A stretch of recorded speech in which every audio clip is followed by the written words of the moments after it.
एक गांव था जहां दो दोस्त रहते थे। वे दोनों हमेशा गैर कानूनी काम ही करते थे क्योंकि उस काम में उन्हें बहुत ज्यादा मुनाफा होता था। एक दिन शहर से बहुत बड़ा व्यापारी उनसे मिलने आता है। मुन्ना और जगीरा, मेरे पास तुम्हारे लिए एक बहुत बड़ा काम आया है। क्या तुम दोनों उसे करोगे? जरूर जरूर, क्यों नहीं। अगर मुनाफा ज्यादा होगा तो हम कुछ भी काम करने को तैयार हैं। बताओ क्या करना है। इस काम में बहुत खतरा है। देख लो, सोच लो, अगर एक बार काम हाथ में ले लिए तो फिर पीछे नहीं हट पाओगे। अरे सेठ जी, आज तक हम किसी काम से पीछे हटे हैं क्या? आप बताइए क्या काम है। जो भी काम होगा हम दोनों उसे कर देंगे। मेरे पास विदेश से एक काम आया है। उन्हें 5 लीटर कोबरा सांप के जहर की जरूरत है। मुंह मांगे पैसे मिलेंगे। बताओ, कर पाओगे ये काम? अरे सेठ जी, आप सठिया तो नहीं गए? ये कैसी बात कर रहे हो? आपको पता भी है एक सांप से केवल कुछ बूंद जहर ही मिलता है, तो 5 लीटर सांप का जहर कहाँ से लाएंगे? इसके लिए तो बहुत सारे सांपों की जरूरत होगी। ये काम तो नामुमकिन लगता है सेठ जी। अरे मुन्ना, तूने सुना, मुंह मांगे पैसे मिलेंगे? अरे बेवकूफ, अगर हमने ये काम कर दिखाया तो हम जिंदगी भर आराम से बैठकर खाएंगे। जगीरा भाई, मुझे लगता है तुम भी इस सेठ की तरह सठिया गए हो जो बहकी बहकी बातें कर रहे हो। नहीं मुन्ना भाई, हमारे पास के जंगल में बहुत सारे सांप हैं। अगर हम उन सबको पकड़ लें तो हम 5 लीटर जहर इकट्ठा कर सकते हैं। अच्छा, और सांपों का जहर निकालेगा कौन? तुम्हारी अम्मा? भाई, सांपों का जहर निकालना कोई आसान काम नहीं है। ये जहर निकालना हमारे बस की बात नहीं है। मुन्ना, तुम जहर निकालने की चिंता मत करो। जहर निकालने का काम मैं खुद करवा लूंगा। तुम बस सांपों को पकड़ने का काम कर दो, बाकी की जिम्मेदारी मेरी। ठीक है सेठ जी, हमें मंजूर है, लेकिन 5 लीटर जहर इकट्ठा करने के लिए कितने सांपों की जरूरत पड़ेगी? भाई, कम से कम 500 सांपों की जरूरत पड़ेगी। ठीक है सेठ जी, आप हमें 1 हफ्ते का समय दे दीजिए। हम 500 सांप इकट्ठा करके आपको सूचना पहुंचा देंगे। फिर आप जहर निकालने का काम शुरू करवा देना। ठीक है, तो हमारा सौदा तय हुआ। मैं ठीक 1 हफ्ते बाद अपने लोगों के साथ आऊंगा। फिर इतना बोलकर व्यापारी वहाँ से चला जाता है। जगीरा भाई, मुझे लगता है हमने ये काम पकड़कर सही नहीं किया। इस काम में बहुत ज्यादा जोखिम है। अगर किसी सांप ने हमें डस लिया तो हमारा मरना तय है। तू डर मत यार, कुछ नहीं होगा। मेरे पास एक तरकीब है। आज रात को हम जंगल चलेंगे सांपों को पकड़ने के लिए। तुम तैयार रहना। फिर रात होने पर वे दोनों जंगल की ओर सांपों की तलाश में चल देते हैं। थोड़ी दूर चलने पर उन्हें कुछ सांप दिखाई देते हैं। वो देखो मुन्ना, वहाँ कुछ सांप हैं।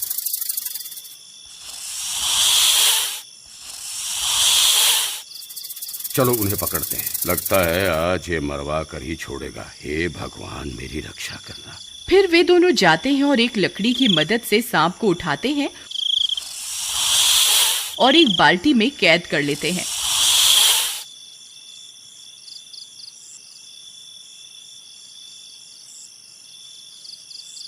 फिर वे थोड़ी दूर जाते हैं और कुछ और सांपों को भी बाल्टी में कैद कर लेते हैं।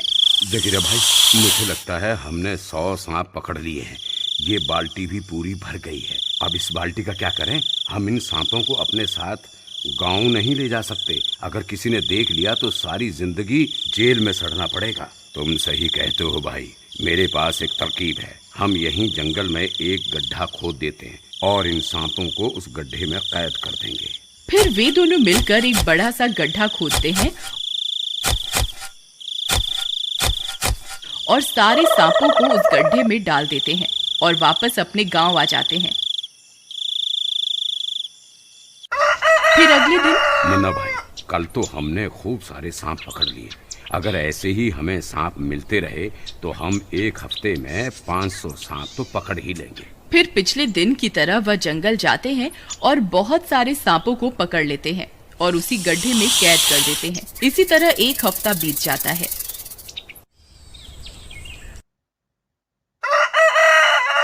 जगीरा भाई, मुझे लगता है हमने 500 सांप इकट्ठा कर लिए। अब बस हमें सेठ का इंतजार करना है, जो आकर इन सांपों का जहर निकलवाए।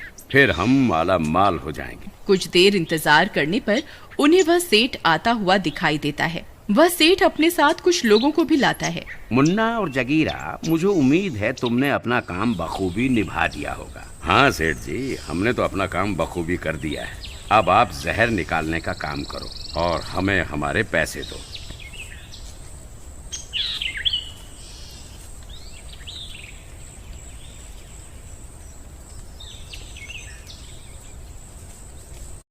फिर वे सब जंगल की ओर बढ़ने लगते हैं।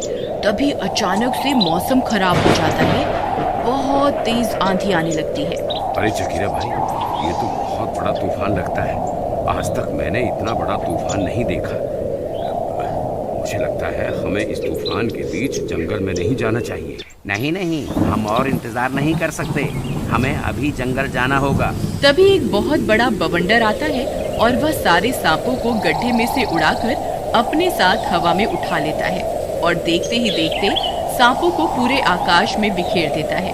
अरे जगीरा भाई, जरा आसमां की तरफ तो देखो। पूरे आसमां में सांप ही सांप दिखाई दे रहे हैं, लेकिन ये इतने सारे सांप आकाश में कैसे उड़ रहे हैं? मुझे लगता है इस बवंडर ने इन सारे सांपों को अपने साथ हवा में उड़ा लिया है। भाई, मेरी माँ कहती थी जो चीज ऊपर जाती है वो नीचे जरूर आती है। वो देखो, सांप नीचे गिर रहे हैं। अरे मर गए रे, ये तो सांपों की बारिश शुरू हो गई। देखते ही देखते सांपों की बारिश होने लगती है। हर जगह सांप ही सांप गिरने लगते हैं। अरे अरे मर गया रे, इस सांप को मेरे गले से निकालो। अरे मर गया रे, अरे अरे अरे ये मुझे डस लेगा। कोई तो इसे मेरे गले से निकालो। अरे मर गया रे। अरे भागो रे, भागो, अपनी जान बचा के भागो। ये सांप आज किसी को नहीं छोड़ेंगे। अरे जगीरा भाई, भागो भागो। फिर वे सब भागने लगते हैं। सब गांव वाले सांपों की बारिश होती देख अपने अपने घरों के अंदर घुस जाते हैं। अरे मर गए रे, ये सांपों की बारिश कैसे होने लगी? ये सांप तो किसी को जिंदा नहीं छोड़ेंगे। फिर एक सांप उस व्यापारी को डस लेता है। अरे मर गया, इस सांप ने तो मुझे डस लिया, अब मैं नहीं बचूंगा। अरे कोई तो मुझे बचाओ। फिर कुछ गांव वाले उन सांपों को मारने लगते हैं। अरे मारो इन सांपों को, नहीं तो ये किसी को जिंदा नहीं छोड़ेंगे। अरे लल्लन चाचा, रुको रुको, इन्हें मारो नहीं। इसने थोड़ी देर पहले मेरी गाय को डसा था। हाँ, लेकिन उसे कुछ नहीं हुआ। मुझे लगता है ये सारे सांप जहरीले नहीं हैं। हमें इन्हें मारना नहीं चाहिए। अरे वाह बेटा, हम कैसे मान लें कि ये जहरीले नहीं है? अगर इसने मुझे काटा और मैं मर गया तो उसकी जिम्मेदारी कौन लेगा? ठीक है, अगर ऐसी बात है तो सबसे पहले मैं इस सांप को उठाता हूँ। फिर वह बच्चा उस सांप को उठाता है और उसे जंगल की ओर ले जाता है। सब गांव वालों की आंखें फटी की फटी रह जाती हैं और वह बच्चा थोड़ी देर में सांप को पास में छोड़कर आ जाता है। उस बच्चे की हिम्मत को देख बाकी गांव वालों में भी हिम्मत आ जाती है और वे सब लोग सांपों को मारना बंद कर देते हैं और उन्हें उठाकर वापस जंगल छोड़कर आने लगते हैं। कुछ ही देर में सारे सांप वापस अपनी जगह पर पहुंचने लगते हैं। जगीरा भाई, आज तो बाल बाल बच गए। अगर किसी को हमारी इस करतूत के बारे में पता चल जाता तो हमारी खैर नहीं थी। वहीं दूसरी तरफ उस सेठ को भी एक सांप काट चुका होता है। हे सांप देवता, कृपा करके अपना जहर वापस चूस लो। मैं वादा करता हूँ आज के बाद किसी भी जानवर की तस्करी नहीं करूँगा। मैं सारे गैर कानूनी काम छोड़ दूंगा। बस अपना सारा जहर वापस चूस लो। अरे सेठ जी, रोना बंद करो, कुछ नहीं होगा तुम्हें। ये सारे सांप जहरीले नहीं है, इनके काटने से किसी को कोई नुकसान नहीं हुआ है। आपको भी कुछ नहीं होगा। अच्छा मुन्ना और जगीरा, आज के बाद मैं कोई भी गैर कानूनी काम नहीं करूँगा। तुम ये सब गलत काम छोड़ दो। आप सही कहते हैं सेठ जी। अगर ये सांप जहरीले होते तो ना जाने आज कितने लोगों की जान चली जाती। मुझे भी लगता है आज से हमें मेहनत करके ही रोजी रोटी कमानी चाहिए। ठीक है भाई, अगर तुम आज के बाद कोई गलत काम नहीं करोगे तो मैं भी ये काम करना छोड़ देता हूँ। हमें सांपों से दूरी बनाकर रखनी चाहिए, लेकिन उन्हें मारना नहीं चाहिए, क्योंकि हर सांप जहरीला नहीं होता। ये कहानी कहीं ना कहीं अगर आपके दिल को छुए तो प्लीज लाइक जरूर कीजिएगा। Humanity should be our race, love should be our religion. Thanks for watching.